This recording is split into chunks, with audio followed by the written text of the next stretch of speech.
air. So I jumped up, and Marquez jumps up, and my back is actually like this. And he comes up with a stud right here, and then follows through with a headbutt, boom, right to the side of my head, you know, in the middle of the World Cup thing. So I end up going down, and he ends up getting a red card and getting thrown out of the game. And we ended up going on and winning 2-0. You know, after that point, they had no chance of coming back. So it didn't. So answer to your question, it didn't feel good. But you know, I went off the field, was off for like maybe 30 seconds, and came right back on because I was so excited just being a part of the World Cup experience and actually beating Mexico was such a great part of it. I loved it. I loved it to no end.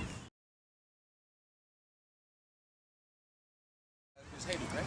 Yeah. Yeah. Okay. Yeah. So yeah, that sounds about right. It's exactly true what he said.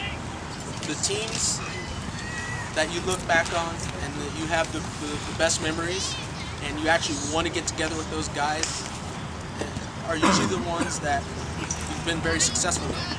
And the key component with that success is usually that the team is very close.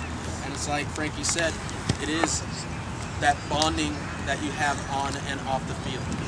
Because those teams that I actually won championships with, we were very close on and off the field. And you'll see that the teams that tend to struggle, they're not very close off the field. For me, one of the closest teams that we had a very good team, was the '98 team, the Los Angeles Galaxy. We still hold the record for most goals scored. We didn't win it all, but we had such a tight-knit group that we were willing to sacrifice, you know, on and off the field. A little thing on the juggling, because I know a lot of people like to do the juggling as a skills test. As you get better and you start getting up, and you get to like around 100 or whatever, I know there's some players that have like 200, something like that.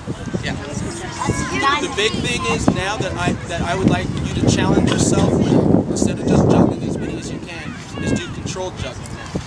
Do one with your right foot, then one with your left, then two with your right foot, then two with your left, then three, and go just up to 10 and down, and see if you can do that. You know what? Actually start off, just go up to 5 and down. And that is, for me, is a much better skill because now you have control instead of just knocking it up.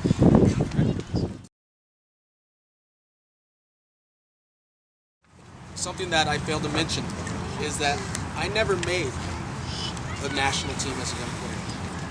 I've tried out for them. I never made it when I was 10, never made it when I was 12, 14, 16. I didn't make any type of national team until I went to UCLA and started playing there. And the coach at UCLA had to beg them to take me, even at that point. You know, so like Roy said, you can't stop because you never know when your time's going to come. You know, it's about being ready. And don't be discouraged, you know. The national team thing is very good. It's very good for the youth, but I'm an example, Roy's an example of a lot of times at the youth, a lot of people get passed up. You know, it's about having that heart and determination and moving forward and keep going.